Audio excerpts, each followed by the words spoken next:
Hi. Welcome back to Kim and Friends. I'm in the studio today with my good friend Susie. I'm so excited for you to all get to know her. Susie is a mama to Brayden. She's a partner to Paul. She has her bachelor's in marketing and a minor in psychology. But we will mostly be talking today about her being an integrative nutrition health coach. You'll often hear it referred to as a holistic health coach, and she's working towards her board certification. She specializes in hormone and metabolic health. And what she really likes to do is help her clients get to the root of what's causing their symptoms and offer natural solutions through nutrition and lifestyle. But as you all know, for the purposes of today's episode, Susie's most important credential is that she is someone that I have the fortunate privilege to call my friend. Hello, my beautiful friend, Susie. Hi, Kim. I'm so happy to be here. I am too. And I want to, just tell you thank you for taking the time to do this today. I'm going to be completely honest. I've been out of the studio for a couple of months. So I'm feeling a little rusty. I'm feeling a little nervous, but I'm also really excited because I know I'm in good hands with you. Thank you so much. And you're always such a kind, sweet friend.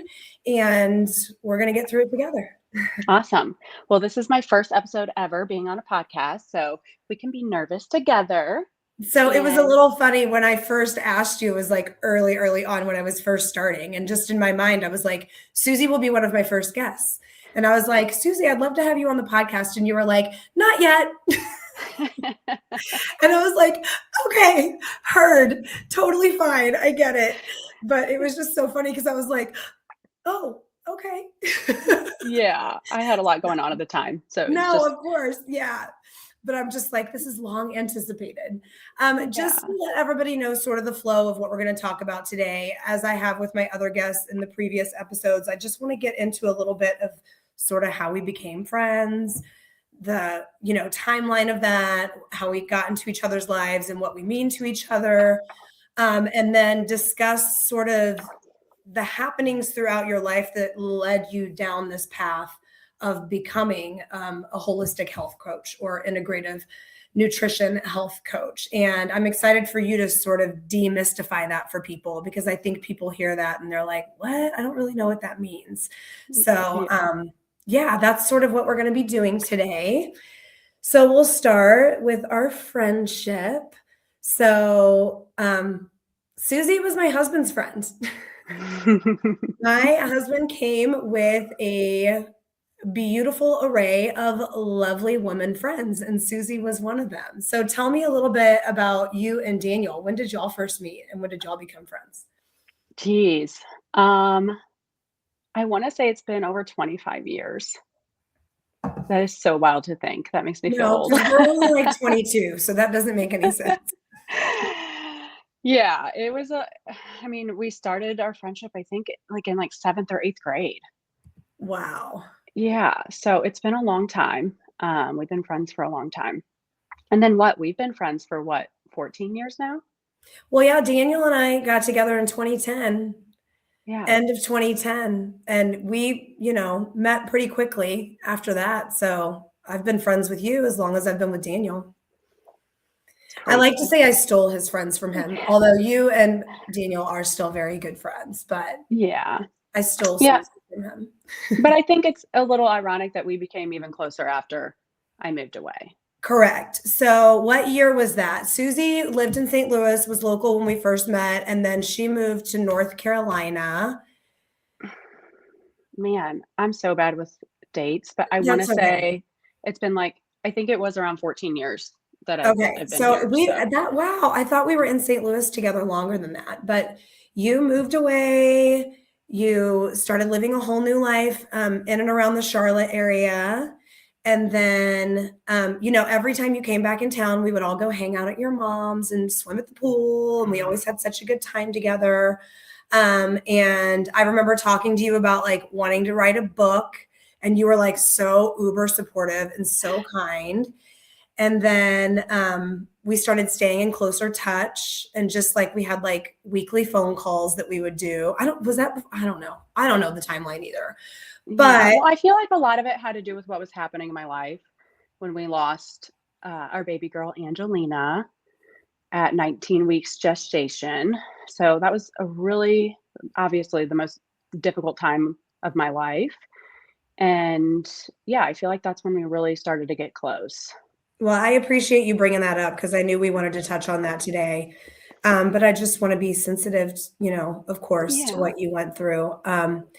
So yeah, we would talk. I don't know if it started with, I don't know how it started, but I know that I knew that you were pregnant and that you were having some testing done and that maybe there were some concerns about the baby. And I just had a knowing in me. Yeah. Like I was like, I'm maybe going to overstep. I don't care. I'm going to just insert myself into Susie's life, and I want to be there for her. And I want to like make sure I know when her doctor's appointments are, make sure I know when she's having these tests done, make sure I'm following up with her and checking on her and not just asking about the baby. And I mean, it turned out to be well received. That was really like the turning point, I feel like, in our friendship. And I appreciate you talking about it too, because I feel like Yeah. it's something that a lot of women can really relate to. Yeah. And, obviously, this, but I can go into a little bit more about it. So, at my 12-week scan, she was diagnosed with a cystic hygroma measuring 9 millimeters.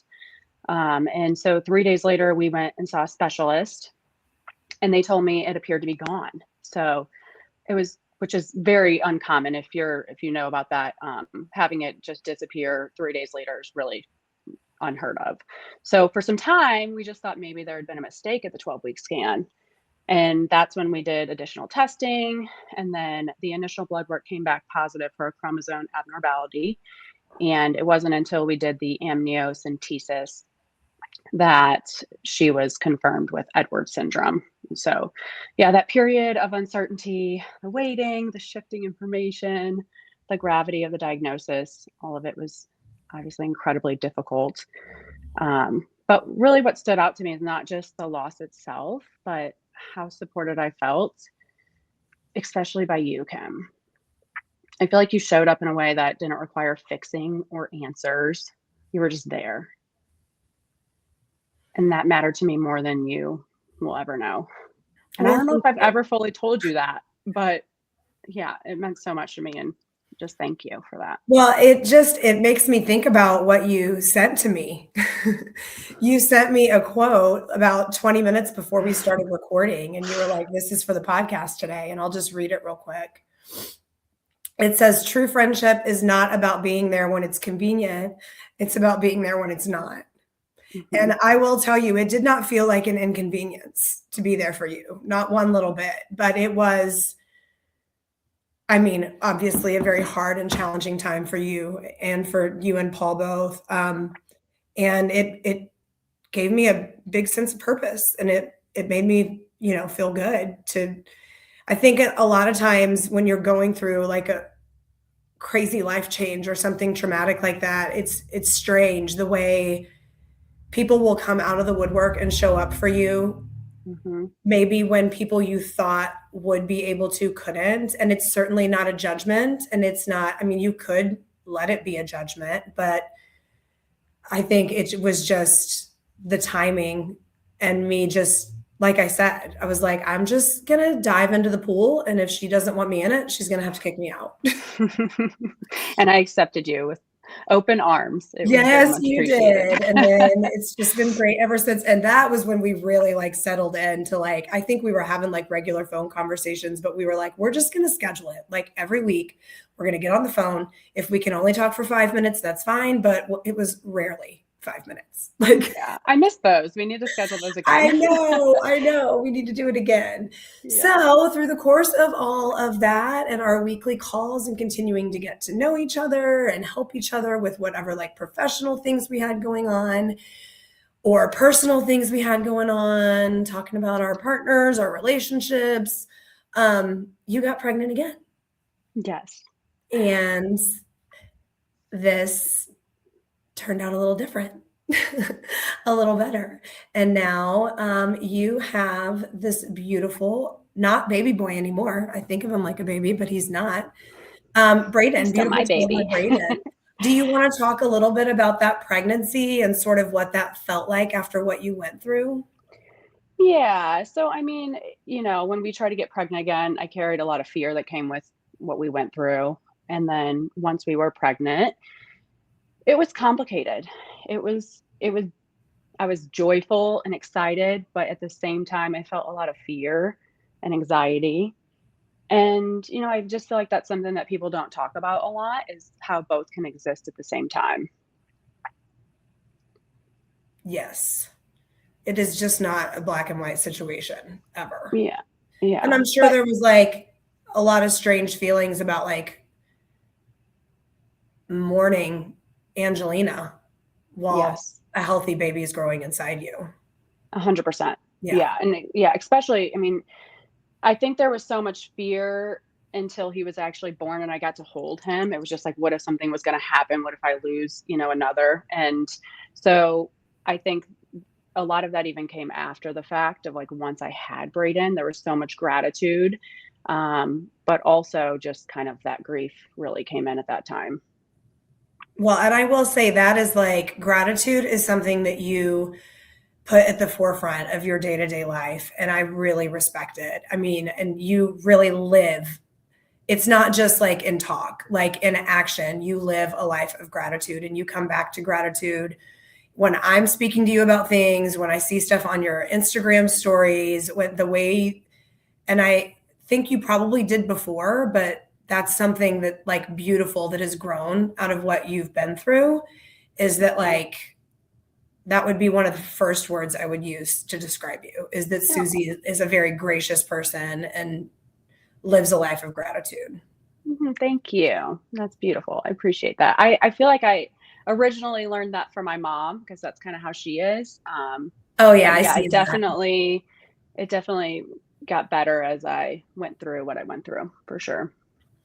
Okay, so now let's talk about life after becoming a mama. So when I first met Susie, she was putting herself through college. She has Mhm. always been goal driven, focused, has a plan.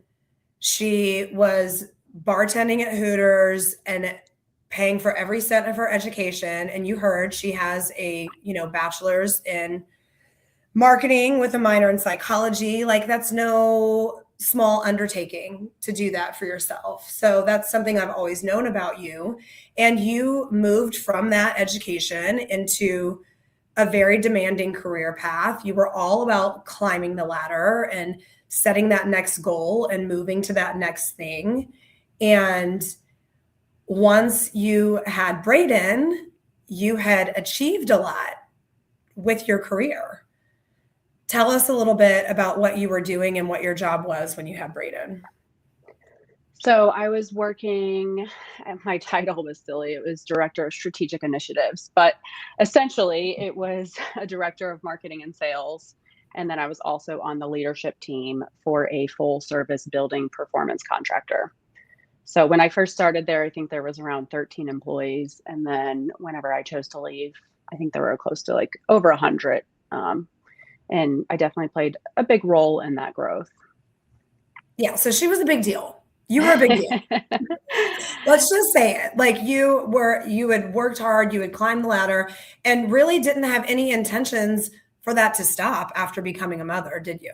No, I feel like it intensified. So yeah, I mean, after Braden was born, I don't know, I had this I've always, like you said, I've always been driven, but it definitely intensified after having him. It gave me more purpose. Um, and so yeah, that definitely didn't change and still hasn't. But I'm also a Capricorn, so I just feel like it's it's in my blood. It's in my nature. So, but something did change where you were working. There was a Yeah. shift in the dynamic. I mean, how long had you had been working there or Yeah. for I was them? with the company for 8 years. And so, yeah, just to give a little context. So before having him, I worked there remotely 3 out of the 5 days. And then after maternity leave, I worked from home full time. but I was still meeting with my team in person regularly, going into the office as needed. My performance didn't change, but I continued managing my team and bringing in large accounts. And like I said, I felt more driven than ever. But what changed was how I was being treated. So um, I was on the leadership team, and that leadership team started acting different towards me, and especially by the owner who was my direct boss. So there were assumptions about what my role should look like after becoming a mom. I was told they expected me to move into a different role, or they assumed I would go part time, even though there was never any conversation of that before. Right. That's Um, what I remember specifically being on our weekly calls when you were like, yeah, they just said they would just figure I'd want to scale back and go part time. right. When it's like, what in my behavior? We have had no conversations about that. Like, what an odd assumption to make when no discussion has led to that, nor have I even breached that with you. Right. Yeah, I was even asked if I had to breastfeed, which is wildly inappropriate. Okay, Uh, so we're just ripping the Band-Aid. What was happening was some very sexist behavior. There were some very sexist things happening. Yeah, I mean, I feel like the message I received indirectly, but clearly was that I had to choose between continuing to be successful in my career or being present as a mother. And I think we all know and have a bazillion examples around us that, once again, multiple things can be true at the same time. You Right. are Yes. very capable of being a successful professional and a successful mother. Right. And yeah, and I feel like that experience really showed me how clearly how women, especially mothers, are treated differently in the workplace. Because Mhm. I had never had that experience prior, or had any, experience with that. But it was very eye opening. Yeah, So and I remember you having like a little bit of like, I don't want to say denial. Denial was not the right word, but it was just like shock and like, is this like, am I watching a Lifetime TV movie or is this my real life? Like, this is okay. This is real life. Like, and people that you had not had any issues in a working relationship with prior, like these are people that you knew well and mhm. trusted in this professional environment. Just seeing a different side of things, like that's got to be really like demoralizing and upsetting. Yeah, and it made me almost feel guilty. I'm like, "Should I be feeling guilty?" Because there's this guilt that came with feeling so driven and wanting to be successful in my role, but then also being a mom and having someone tell me that, "Oh, well, I just thought you'd go part-time," or, "I thought that you would, wanna do something different in your position." Like, it brought a lot of guilt, which I feel like wasn't necessarily fair.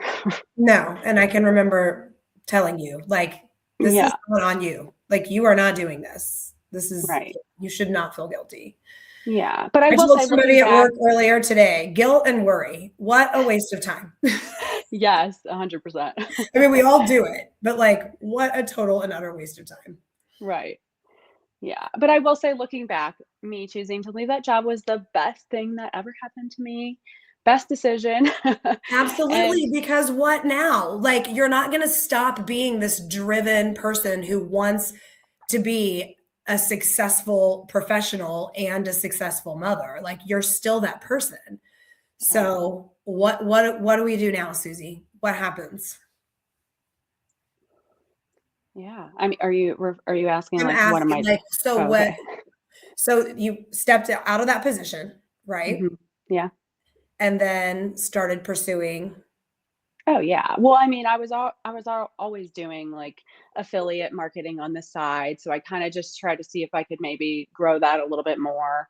Um, I did decide not to just jump into another job with another company. Always wanted to kind of figure out how I could make money and still be home with Braden, and so that's when I really started kind of thinking about what that looked like for me. Um and I was doing like Amazon influencer program and just things to kind of bring in some additional income and still make money. Because I don't know, for me, I love being a stay-at-home mom and I love being home with my son, but also like I'm just like you said, I'm just driven. I feel like I also want to have a way to contribute to the family financially.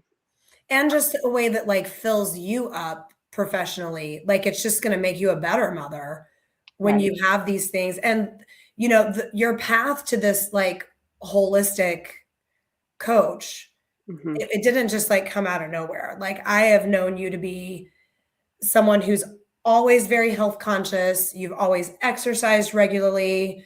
You have been experimental with your nutrition. You were a vegetarian when I first met you, then pescatarian. Now we're full circle. Susie is eating the beef again. Yes. And you know, struggled with things with your hormonal health as well. Like, even though you were, I mean, back in the day, we were making some probably negative health decisions as well. There was a little partying. But you were still, I mean, we were like work hard, play hard. We would party, and then we would also like exercise and lift weights and run and take good care of ourselves and, you know, try to get our protein in and take our supplements. And at that same time, all throughout, you were dealing with all of these like extreme hormone issues as well, with like really bad periods. Do you want to talk about that a little bit? Yeah. I mean, I think you said it right. So health has always been a big part of my life. I exercised. I ate what I thought was eating well. I mean, I think I eat better now, but still at the time I was doing the best that I knew. And, you know, despite doing all the right things, I struggled for a very long time with crippling cramps, you know, being put on birth control, headaches, anxiety, obviously later some fertility challenges. But yeah, I mean, I had PMDD, and at the time I didn't even have the language for it. So remind me what PMDD stands for. I always have to look it up. yeah, that's okay. So it's premenstrual dysphoric disorder. And so it's basically a severe hormone-related mood disorder tied to the menstrual cycle. Okay. And so like part of the month, you just feel like a completely different person. Like I would feel absolutely crazy, but also the pain was just so bad, nothing would help. I would, you know, use heating pads, 10 units. I was going to massage therapy. I was doing all the things, but nothing, and taking ibuprofen like it was candy, and nothing was helping. Obviously that's not a good choice, but I was trying to do everything that I possibly could. But yeah, you basically just, you know, feel like you're crazy for half of the month. You don't feel like yourself. And what makes PMDD tricky is that your hormone levels can actually be normal. It's the body's sensitivity to the shifts that causes the symptoms. So that's why a lot of women are misdiagnosed or told that they're fine, and it's just in their heads. Well, and I think there's just a general, I mean, I don't think I know, like can't quote the study, but at this point we know that women's pain when we are talking to our doctors is not, it's dismissed more than men's. It's something that just happens. And I think, I mean, we were just a part of that generation that it was like everybody was just getting thrown on birth control when they were like 14 years old. Because, you know, of course your periods were crazy when you were 14. Like there's so many things going on hormonally in your body. And we're not saying like, let's not find some solutions or some relief for you. But just that like blanket, everybody goes on birth control. I mean, I don't know a woman like in my demographic of my peers that doesn't have like some sort of like adverse negative story about when they were on birth control, even like on the smallest end. And like birth control wasn't horrible for me, except that I just had no sex drive. Like that's not normal. Like to be in your 20s and not wanting to have sex, like that alone is enough reason for us to find a better solution.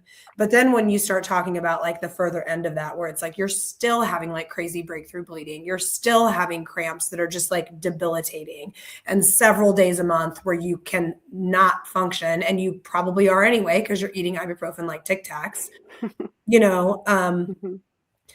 So I'm just happy that we have, I feel like there has been a shift, especially with female doctors who are around the same age as us that are like, enough's enough already. We're not going to diagnose off of levels anymore. We're going to attempt to pay attention to symptoms and like, hey, listen to women and believe what they say. This is a little bit of a shift. We're going to like go a different direction, but there's another part of your life story that I feel like is important that we introduce here, because I know it plays a big role in why you do what you do now. Yeah. And that is what your dad went through with his health all growing up. And then, of course, leading up to his death. What, like Hmm. 8 to 10 years ago was that now? It'll be 10 years 10 next years. month. Yeah. Okay. So tell us a little bit about your dad. Yeah. So, oh, I mean, it started with diabetes, and I'll never forget whenever he came home and let us know that he had diabetes, and I didn't really know a whole lot about it at the time. I was really young, you know. And then it just slowly progressed from there, and it was just difficult to see and watch my dad navigate the healthcare system, like watching his health and his quality of life slowly decline. So, started with diabetes, and then he was diagnosed with kidney disease, and then, slowly kidneys started failing. He went on dialysis for, ooh, I'm really bad with timelines, but I want to say like at least 4 or 5 years before he got a kidney transplant. And he got a kidney transplant, and things were better for a while, and then his kidney started failing again, and he went back on dialysis for a short period of time before we lost him. So it was just a long battle and a slow watching him slowly decline was just really difficult. And then just seeing the limitations of the healthcare system had a really big impact on me. So Mhm. there was a lack of communication between providers, a heavy focus on medications yet again, with little to no attention on lifestyle or nutrition. So yeah, it was awful.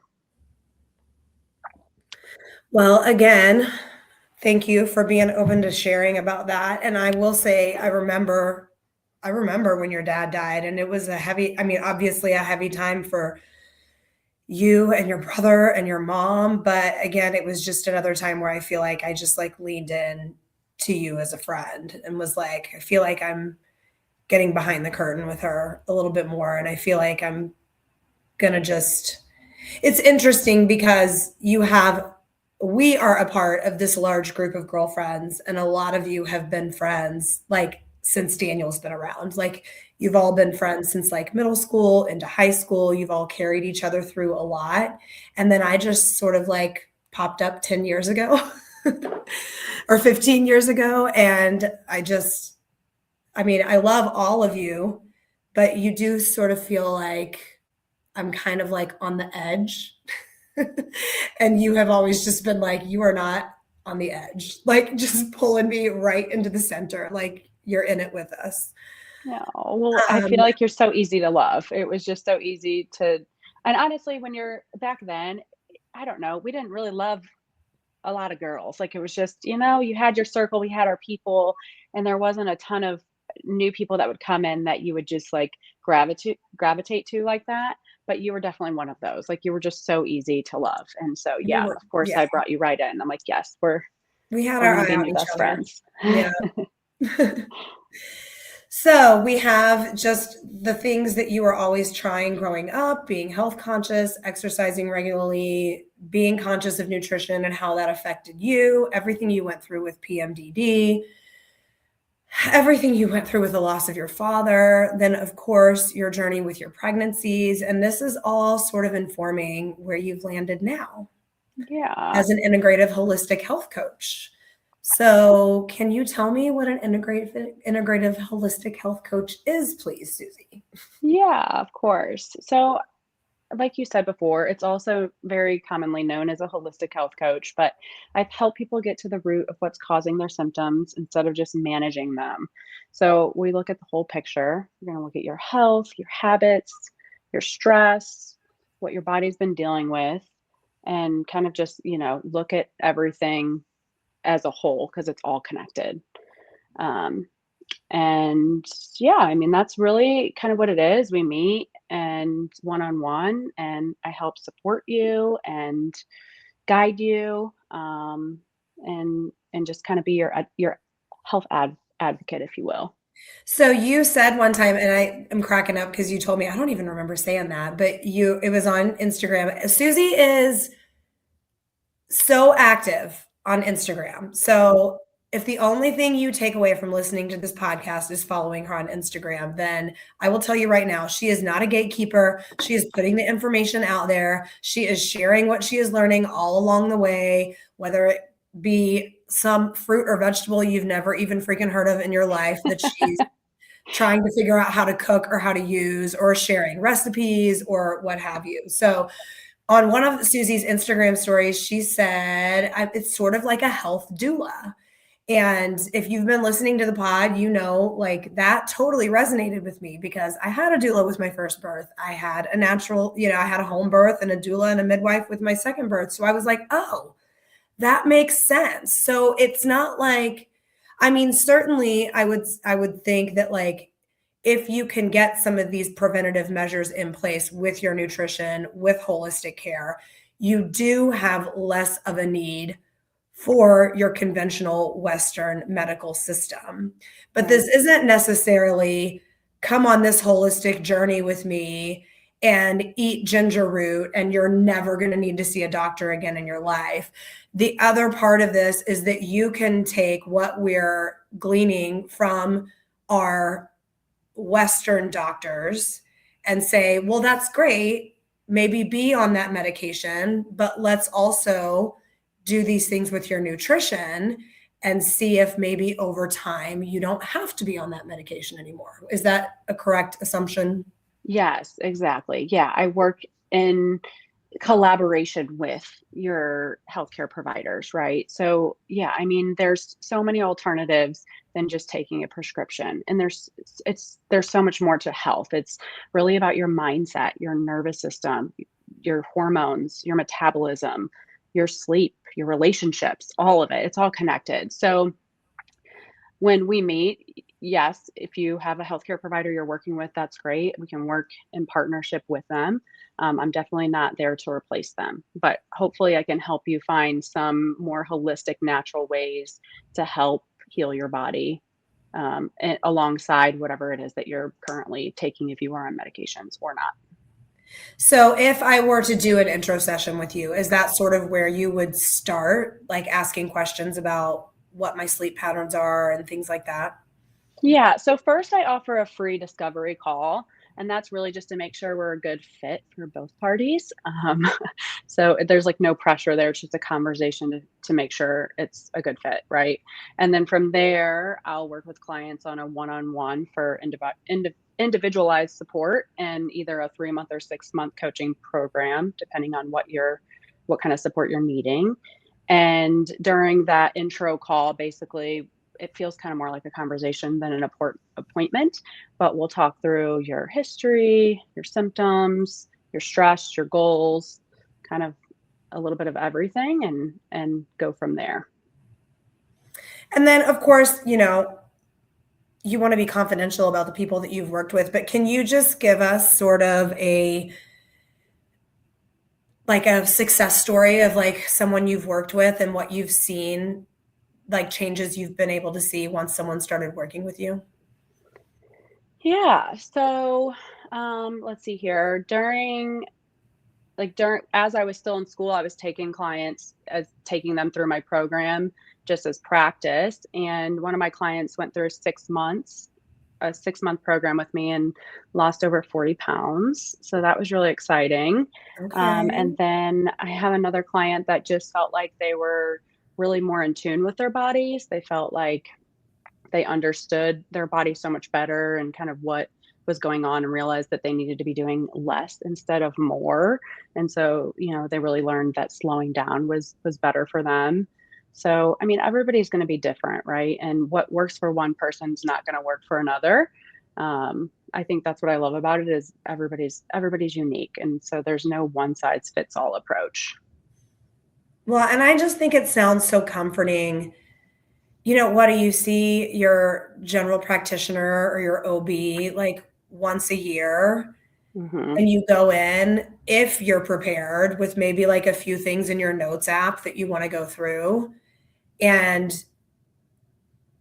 I mean, you're with them like maybe like 30 minutes if they're, I mean, really eye opening to see how helpful it could be like you're talking about like 3-month and 6-month programs. Are you meeting with your clients once a month? What does that look like? Yeah. So just as a side note, I'm pretty sure doctors are only allowed 10 minutes with their clients now. That's what I've heard. But yeah, so it can vary depending on what is really best for the client. But right now, what I'm offering is 50-minute sessions every other week, and those are virtual. So we meet through a video Wow. conference. And then there's daily tech support and weekly check-ins. Yeah, that's awesome. I mean, I know I'm not alone in feeling like I kind of equate it to like math class when I was in middle school. Like you're in the doctor's office and you lay out everything. Well, like this has been kind of weird and I'm dealing with this and I'm dealing with that. And then you leave there kind of feeling better, sort of like math class. They like explain it and you're like, okay, yeah, this makes sense to me. And then you get in your car or you get home with the homework and you're like, wait, what happened? Like, I feel like I was under some sort of like voodoo spell and now the spell is gone and I don't feel like I got any answers. Or if I do, I don't understand the actual application of the answer, Right. So, I mean, I think just in the time discussion alone, like maybe, I mean, my GP, she's probably going to be on the podcast at some point. She's my friend. Like, I'm probably just really fortunate that she's like, we're going to talk for like 30 or 45 minutes when you come in once a year. And I can like text her questions. But I realize that the vast majority of people don't have that. Right. And Yeah. It's nice to have that extra support and then someone there to help educate you on things that you may not understand and be your right, advocate. right. Yeah. Well, where can we find you, Susie? Where do we go to even just follow you so that we can glean all of the beautiful, wonderful wisdom that you put on Instagram and also see your beautiful family? And Oh, I you're mean, so just sweet. the aesthetic alone of her social media is just like warm and fuzzy. Oh, you're the best. Thank you. You can find me on Instagram at Time to Thrive with Susie, and that's time like the herb, so that's THYME, Time to Thrive with Susie, and then my website at www.timetothrivewithsusie.com. And I'm sure we'll get all that in the show notes as well. Yes. I'm really happy we did this today. Me too. Thank you so much for being a part of my story and having me on your podcast. I really loved this conversation.